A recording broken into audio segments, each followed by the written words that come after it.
नमस्कार, स्वागत आपका K24 न्यूज में। मेरे साथ इस समय उत्तराखंड के लोकप्रिय कांग्रेस के नेता गणेश गोदियाल जी जुड़ गए हैं, जो पौड़ी से प्रत्याशी रहे। अनफॉर्चुनेटली उनकी हार हुई, लेकिन लोकप्रियता उनको बहुत ज्यादा मिली। मेरे साथ टेलीफोन लाइन में जुड़ गए। गोदियाल साहब का बहुत बहुत स्वागत है K24 न्यूज में। जी धन्यवाद धन्यवाद धन्यवाद। गोदियाल साहब, बेशक आपकी हार हुई है, लेकिन उत्तराखंड की जनता आपको बहुत ज्यादा प्यार कर रही है और उत्तराखंड में आपका कद इस बार बहुत ज्यादा बढ़ गया। क्या कहना चाहेंगे उत्तराखंड की जनता को? मैं तमाम उन लोगों को जिन्होंने मुझे प्रेम किया, चुनाव में मेरा हौसला बढ़ाया, जिन्होंने इस चुनाव को इस मोड़ तक लेके आए कि हमारे विपक्ष के लोग भी इस बात से सहमत हुए कि भाई चुनाव कांटे का हुआ, तो उन सब लोगों के प्रति मैं आभार व्यक्त करता हूं, उन्हें धन्यवाद देता हूं और उनका ये ऋण मुझ पर है। जीवन में जब भी मुझे मौका मिलेगा, मैं इस सार्वजनिक ऋण को निश्चित रूप में अवश्य उतारने की कोशिश करूंगा। अंकिता भंडारी के नाम पर आप मुखर होकर लगातार आप मैदान में थे और आपने अंकिता भंडारी को लेकर ये बात भी कही चुनाव खत्म होने के बाद कि अब अंकिता की लड़ाई आप संसद में लड़ना चाह रहे थे, लेकिन ये हो नहीं पाया। सड़कों में जारी रहेगा, ये आपने कहा है। आज उत्तराखंड की बेटियों के लिए आप क्या संदेश देना चाहेंगे? देखिए, मैं ये कहूंगा कि ये हमारे समाज के लिए मेरा हारना, मतलब मेरे लिए तो जो कुछ है ही, लेकिन ये हमारे समाज के लिए भी एक प्रश्न है जी कि जो लोग अंकिता भंडारी के नाम पे तक नहीं बोले और जिनकी पार्टी की अंकिता भंडारी के मर्डर केस में जिस पार्टी के नेता संलिप्त हैं, लोगों ने भरपूर उनको समर्थन, मतलब वोट दिए, समर्थन के रूप में भरपूर वोट दिए। तो हमारे समाज पर भी एक प्रश्न है कि हम लोग आखिर चाहते क्या हैं।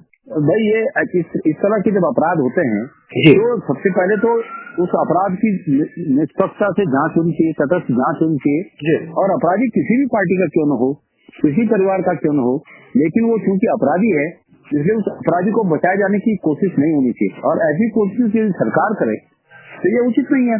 पर फिर भी मैं ये मानता हूँ कि लोकतंत्र में जनता को दोष नहीं दिया जा सकता।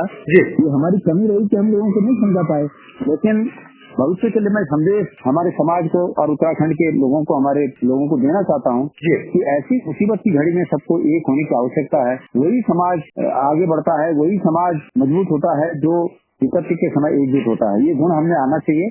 मैं ऐसी उम्मीद करता हूँ। जहाँ तक अंकिता भंडारी के केस की बात है, मैंने उसके माता पिता को पहले भी कहा था और आज भी मैं उस बात पर स्टैंड करता हूँ कि जहाँ भी उनको इस केस में लड़ने के लिए जिस सीमा तक को हमारा सहयोग चाहेंगे, हम सहयोग करने के लिए तैयार हैं। उत्तराखंड की जनता की भी गले से नहीं उतर पा रही है गणेश गोदियाल की हार। उनका ये कहना है कि गणेश गोदियाल जी हारे जरूर हैं, लेकिन उन्होंने उत्तराखंड का दिल जीता है, क्योंकि लगातार वो मैदान में थे और अकेले वो गांव का भ्रमण भी कर रहे थे। अनिल बलूनी साहब पर उन्होंने काफी हमला भी किया और यहाँ पर बाहरी बनाम उत्तराखंडी हमला रहा।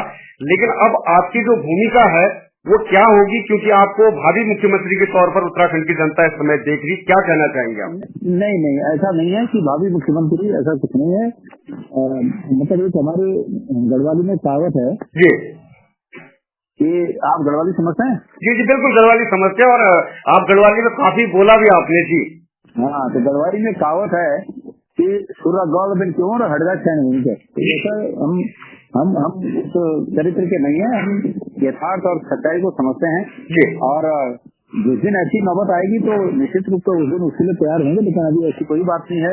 फिलहाल राज्य में भारतीय जनता पार्टी की सरकार है और हम मुद्दों के आधार पर, गुण और दोष के आधार पर सरकार का विरोध करते रहेंगे। जहाँ तक उत्तराखंड के हित की बात होगी तो हम ऐसे मुद्दों का सरकार में रचनात्मक रूप में सहयोग करेंगे। लेकिन जहाँ पर उत्तराखंड की अनदेखी होगी, हम सरकार को घेरने का काम करेंगे।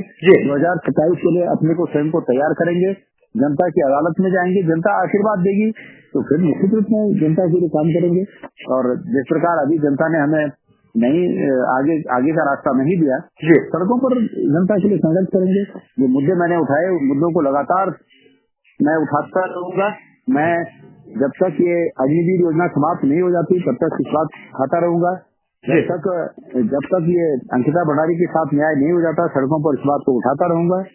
तमाम मुद्दे हैं, महंगाई की बात है और जो भी ऐसे मुद्दे हैं इन पर हम मुखर होकर अपनी बात कहते रहे। जी गुर्जर साहब, यूपी में भी आप गए थे प्रचार प्रसार के लिए और यूपी में बड़े अच्छे रिजल्ट आए हैं कांग्रेस के लिए, कहेंगे तो पूरे देश भर में अच्छे रिजल्ट रहे। 5 सीट, हालांकि उत्तराखंड को आपको गंवाना पड़ा, लेकिन देश में आपका परफॉर्मेंस अच्छा रहा है। इस पर क्या कहना चाहेंगे और उत्तराखंड में क्यों हार हुई होगी इसके लिए? मुझे ये सुनकर बड़ी खुशी हुई है। मुझे पार्टी ने प्रदेश के यहाँ अपने चुनाव के बाद 4 जगहों पर भेजा था, जिसमें से एक रायबरेली एक जगह थी, दूसरी जगह हरियाणा में सोनीपत थी, तीसरी जगह लुधियाना थी पंजाब में और चंडीगढ़ थी। और ये अच्छी बात है कि चारों जगहों पर हमारी पार्टी ने जीत हासिल की, हमारे कैंडिडेट चारों जगहों पर जीते हैं। ये खुशी की बात है। पूरे उत्तर भारत में, उत्तर प्रदेश में जो संभावना नहीं थी, उस संभावना को हमारी पार्टी ने और विपक्ष ने, इंडिया गठबंधन ने करके दिखाया। इस बात का मलाल जरूर है कि पूरे उसमें 20 सीटों का फर्क आज बहुत खल रहा है। अगर 20 सीटें भी अगर और कांग्रेस आती या इंडिया गठबंधन और 25 सीटों पर आता तो तस्वीर ही कुछ और होती। लेकिन ठीक है, लोकतंत्र है, जनता ने जो कर दिया वो सिरोधार्य है, आंखों पर है। जनता का फैसला सिरोधार्य है, क्योंकि देश सबका है और जनता इसकी असली मालिक है। जनता ने जो कर दिया वो सिरोधार्य है, इसे स्वीकार करते हैं और आगे की लड़ाई लड़ेंगे। गुर्जर साहब, 2 सीटें तय मानी जा रही थी उत्तराखंड से कांग्रेस की झोली में, क्या वजह रही होगी कि जो 2 सीटें नहीं आ पाई? वजह मैं ये मानता हूँ कि हम लोगों को नहीं समझा पाए, जो मुद्दे हैं वो लोगों को नहीं समझा पाए। अगर मैं ये कहूँ, मैंने लोगों को ये समझाने की कोशिश की कि भाई रोजगार ऐसा मुद्दा है कि हमें 5 किलो राशन से ज्यादा महत्वपूर्ण रोजगार का मुद्दा लगता है। हमें अगर सही रोजगार मिल जाएगा तो 5 किलो राशन के बजाय हम 10 किलो 20 किलो राशन अपने लिए खरीद सकेंगे। मैंने ये कहा, लेकिन लोगों को मेरी बात मैं नहीं समझा पाया।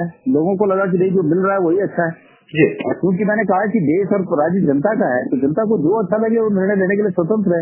उन्होंने निर्णय लिया और मेरा भी मन कोई भारी नहीं है। वोट पड़ने के बाद मैंने जितने बार भी पत्रकार भाइयों ने मुझे पूछा होगा कि आपके क्या कहना है जीतने के बारे में, मैंने कहा भाई अब तो मशीनों में वोट बंद हो गए, उन्होंने जिताया होगा तो जीतेंगे, नहीं जिताया होगा तो नहीं जीतेंगे। तो बहुत ज्यादा मन भारी नहीं है और आगे के लिए हमारे लिए ये एक लेसन का काम करेगा, शिक्षा का काम करेगा। हमें और मेहनत के साथ काम करना है और जनता के मुद्दे उठाने हैं, जनता के लिए संघर्ष करना है और उसका इनाम निश्चित रूप में जनता देगी। आपने गुर्जर साहब स्ट्रीम मीडिया पर भी सवाल उठाए कि आपने कहा कि जो बड़ी मीडिया है और स्ट्रीम मीडिया ने कभी कांग्रेस का साथ नहीं दिया। हालांकि जो स्थानीय पत्रकार थे, स्थानीय मीडिया पर आपने आभार भी व्यक्त किया, आपने उनकी सराहना भी की। तो आपको क्या लगता है कि क्या उत्तराखंड के मुद्दों को मेन स्ट्रीम मीडिया उठाना चाहिए, नहीं उठाती? ये अपने आप में एक सत्य है कि राष्ट्रीय मीडिया में खास करके जो बड़े मीडिया घराने हैं उन्होंने सुपारी ले रखी है कांग्रेस को हराने की। उन्होंने गारंटी ले रखी है, उन्होंने कॉन्ट्रैक्ट ले रखा है भारतीय जनता पार्टी को जिताने का। तो कांग्रेस अगर अच्छा काम करे तो वो उसका नकारात्मक पक्ष प्रस्तुत करते हैं। अगर बीजेपी कोई गलत काम भी करे तो उसको सकारात्मक बताकर पेश करते हैं। ये तो जग जाहिर है। अभी कौन से मीडिया हाउस हैं, देखिए मीडिया हाउसेज का काम, मतलब मीडिया का काम ये होता है कि वो सरकार के कामों को समीक्षा करे और गलत कामों को क्रिटिसाइज करे। बिल्कुल, ये मीडिया का काम है। और मीडिया का काम ये भी है कि वो विपक्ष को ज्यादा स्थान दे, क्योंकि विपक्ष सचेतक की भूमिका में रहता है, सरकार को चेताने की भूमिका में बना रहता है। तो मीडिया ने विपक्ष को स्थान देना चाहिए, लेकिन नहीं, सुबह से शाम तक टीवी खोलो, मोदी मोदी मोदी मोदी, सुबह से शाम तक कोई भी अखबार उठा के, राष्ट्रीय स्तर का अखबार, नेशनल अखबार उठा के देखो मोदी। सवाल ये है कि इसीलिए तो विरोधी मीडिया कहा जाता है, सुबह किसी की गोद में बैठेगी। जी बिल्कुल बिल्कुल, विरोध में बैठकर उस व्यक्ति के लिए काम कर रहे हैं। मैं ये कह रहा हूँ कि भाई हम क्यों ना सवाल उठाएं, मीडिया अग्निवीर पर क्यों नहीं कुछ बोलता है, अंकिता भंडारी पर क्यों नहीं कुछ बोलता है, कि जबकि अंकिता की माँ ने भी ये बात कह दिया कि वीआईपी कौन है, नाम लेकर बता दिया वीआईपी कौन है। तो नेशनल मीडिया या जो भी मीडिया है, बड़े जो अखबार हैं या चैनल हैं, क्यों नहीं इस बात को कहते हैं। और क्योंकि पोर्टल और स्थानीय जो अखबार हैं वो हमें स्थान देते हैं, हमारी बात को रखते हैं, वो बीजेपी की बात को भी रखते हैं, हमारी भी बात को रखते हैं। तो इसलिए मैंने उनको धन्यवाद कहा। मैंने मीडिया से कभी ये उम्मीद नहीं की कि हमें दिखाइए, पर मैंने ये उम्मीद की मीडिया से कि सच्चाई को दिखाइए। हमने कभी ये उम्मीद नहीं की कि हमें फेवर किया जाए, लेकिन हमने ये भी उम्मीद नहीं की कि विपक्ष में होने के नाते हमें डिस्कवर किया जाए सरकार को और सरकार में बैठे हुए लोगों को वरीयता दी जाए, ये मीडिया का काम नहीं है। जी बिल्कुल। गोजियाल साहब, आशुतोष नेगी भी यहाँ से चुनाव लड़े थे, हालांकि वो 5000 वोट भी अपने नाम नहीं कर पाई, क्योंकि वो उनका मुद्दा भी अंकिता भंडारी ही था।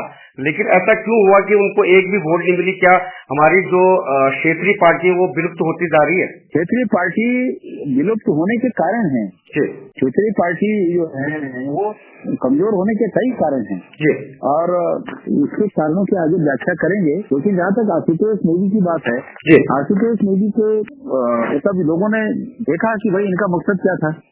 तो अगर मकसद ये था तो फिर लोग इस चीज को शायद नहीं पसंद किए होंगे, इसलिए उनको वोट नहीं दिए होंगे लोगों ने। मैंने उनसे बात की थी, मैंने उनसे कहा था कि जिस मुद्दे को आप लड़ रहे हैं, जिस मुद्दे पर आप बोल रहे हैं, इस मुद्दे को हमको साथ आकर लड़ना चाहिए। और जहाँ तक राजनीति की बात है, चुनाव की बात है, तो आपको इसमें हमें अगर आप समर्थन करेंगे तो अच्छा होगा। तो नहीं माने, उन्होंने कहा नहीं हमें तो चुनाव लड़ना है।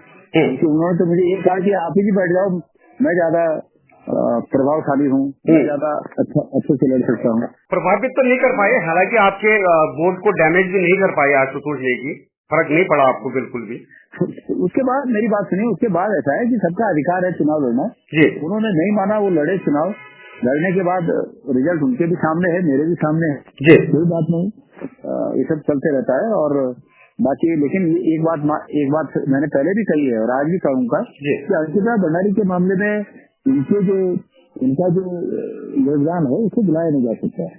वो अपनी जगह है, वो योगदान अपनी जगह है, उसको बुलाया नहीं जा सकता। लेकिन मैं समझता हूँ कि इस मौके पर उन्हें चुनाव न लड़कर बल्कि अंकिता भंडारी को न्याय दिलाने के लिए जो बीजेपी के खिलाफ जीतने की संभावना रखता था उसे साथ देना चाहिए था। आपके जो जनसभा आपने की थी, अपार भीड़ दिखाई दे रही थी। आप जब नॉमिनी दाखिल करने गए थे, अपना पर्चा दाखिल करने गए तो अपार भीड़ आपकी थी और कई जनसलाब आपके साथ दिखा, लेकिन वो वोट में परिवर्तन नहीं हो पाया। इसका क्या कारण रहा होगा? नहीं, ऐसा नहीं कह सकते कि वोट में परिवर्तन नहीं हुआ। देखिए मेरी बात सुनिए, पिछली बार हम 3 लाख से ऊपर, मतलब 3 लाख से अधिक वोटों से हारे थे। जब 2019 का लोकसभा चुनाव हुआ था, मनीष खंडूड़ी हमारे कैंडिडेट थे, तो 3 लाख से अधिक वोटों से हम लोग हारे थे। और अब के वो जो है, हम उस मार्जिन को कम लाकर हम 1,63,000 पे आ गए। खंडूड़ी साहब तो मैदान में उतरे ही ना, आप तो लगातार मैदान में थे। नहीं, मैं पिछले चुनाव की बात कर रहा हूँ। जी, पिछले चुनाव की बात कर रहा हूँ मैं भी। वो अचानक आए। अब पिछले चुनाव में उनके पास ऐसा समय कहाँ था कि वो मैदान में बने रहते 2 साल से। वो बीजेपी से आए और पार्टी ने उन्हें टिकट दिया, सब लोग ने उन्हें साथ दिया। और क्योंकि वो खंडूड़ी जी के बेटे हैं, भुवन चंद्र खंडूड़ी के बेटे हैं, तो ये उम्मीद की जा रही थी कि भुवन चंद्र खंडूड़ी जी के बेटे होने के नाते उनका एक अलग ऑरा है, अलग रुतबा है में, तो वो रुतबा भी उनके साथ था। तो उसके बावजूद हम लोग जो है 3 लाख से अधिक वोटों से हार गए, 2 लाख में सिमट गए, मतलब 2 लाख वोट मिले। अब क्या हमको 2,62,64,000 वोट मिले और हम 1,63,000 वोटों से हारे। तो उस मार्जिन को 3 लाख के मार्जिन को हम 1.5 लाख, मतलब 1,63,000 तक लाए। तो ऐसे में ये नहीं कह सकते कि जो भीड़ नॉमिनेशन की थी वो भीड़ कहाँ गई। वो भीड़ दिखी, ये जरूर है, इसको मैं स्वीकार करूंगा कि जिन लोगों तक मेरे विचार पहुंचे वो डाइवर्ट हुए, वो वोट देने के लिए आगे आए, उन्होंने मुझे वोट दिया। जहाँ मेरे विचार ही नहीं पहुंचे वहाँ मोदी जी का झूठ चलता रहा और वो विजय हो गया। समय इतना नहीं था कि हम घर घर तक मेरी बातों को पहुंचा सके। पहाड़ों में इतना ज्यादा, खास करके हमारी बहनें सोशल मीडिया में इतनी ज्यादा इन्वॉल्व नहीं होती हैं, सोशल मीडिया इतना नहीं चलाते हैं, रोज के कामों में व्यस्त रहते हैं, घर का काम है, खेती का काम है, तो उनके जहन में सुबह से शाम तक टीवी जरूर सबके घरों में है, टीवी वही चला रहा है, तो उन्हें वही दिख रहा है। तो हम नहीं पहुंच पाए वहाँ तक, ये उनकी गलती नहीं है, ये हमारी कमी है, ये हमारी कमजोरी है कि वहाँ तक नहीं पहुंच पाए और जिसके कारण हमें हार का सामना करना पड़ा। अगर मैं वहाँ तक पहुंच पाता, मेरी बातें वहाँ तक पहुंच पाती तो निश्चित रूप में तस्वीर कुछ अलग होती है। लेकिन कोई बात नहीं, हम इससे कोई मायूस नहीं होते हैं। राजनीति संघर्ष का दूसरा नाम है, ये जारी रहना चाहिए और ये अपने लिए नहीं बल्कि समाज के लिए होता है, अपने लिए भी होता है। आदमी को जब सफलता मिलती है तो उसे खुशी मिलती है, जब पद मिलता है तो वो अपने लोगों को और स्वयं को जो है मजबूत करता है, ये सच है। बार बार आने से आदमी कमजोर होता है, ये सच है। लेकिन फिर भी इस संघर्ष को छोड़ा भी नहीं जा सकता, ये संघर्ष जारी रहेगा। जी, बहुत बहुत धन्यवाद गणेश गुजियाल साहब, हमारे साथ आप जुड़े और आपने अहम जानकारी भी दी, अपना कीमती समय भी निकाला। लेकिन चलते चलते एक लास्ट सवाल पूछूंगा, क्या 2027 में आपकी जो भूमिका होगी वो बहुत बेहतर भूमिका, क्या मुख्यमंत्री के चेहरे के तौर पर क्या उत्तराखंड की जनता देखेगी? बिल्कुल नहीं, मैं कभी इस बात में विश्वास नहीं रखता हूं कि मैं अपनी भूमिका तय करूं। मैं ये मानता हूं कि मेरी भूमिका निश्चित रूप में पार्टी अगर माने तो ये होनी चाहिए कि भाई पार्टी कैसे 2027 में जीतेगी, इसके बारे में पार्टी मुझे जहां भी काम पे लगाएगी मैं वो काम तो करूंगा। जहां तक मुख्यमंत्री की बात है, मैं ये मानता हूं कि मेरे से काबिल बहुत लोग हैं पार्टी में जो इस पद के लिए ज्यादा सुटेबल हैं। मेरा अगर मुझे मौका मिला तो मेरे मन का सब्जेक्ट ये है कि प्रदेश में सरकार बने तो मुझे वो सब्जेक्ट मिले जिससे मैं प्रदेश में बेरोजगारी समाप्त कर सकूं। ये सब्जेक्ट मुझे फ्री हैंड मिले कि मैं इस काम को फ्री हैंड कर सकूं। जो भी मुख्यमंत्री हो वो ये कहे कि गोजवाल जी प्रदेश में बेरोजगारी समाप्त करनी है, इसके लिए आप योजना बनाइए, इसके लिए आप काम करिए और इसको करने के लिए आप स्वतंत्र हैं। वो सब्जेक्ट मेरा है, मैं वो करना चाहता हूँ। बाकी मुख्यमंत्री बनने में मेरी ऐसी कोई दिलचस्पी मेरी नहीं है कि मुझे मुख्यमंत्री बनना है। और अभी तो फिलहाल ये बातें करना भी मुझे लगता है कि फिलहाल उचित नहीं है। हास्यास्पद जैसा लग रहा है कि मैं अपने को मुख्यमंत्री की रेस में शामिल करने के लिए बताऊं। जी, बहुत बहुत धन्यवाद गणेश गुजियाल साहब हमसे जुड़ने के लिए। हालांकि आप हारे जरूर हैं लेकिन उत्तराखंड के लोगों का दिल भी आपने जीता है। लेकिन मैं आपको सिर्फ ये अपील करने आया हूं कि अगर अभी तक आपने K24 news and entertainment channel को सब्सक्राइब नहीं किया तो प्लीज कर लीजिए।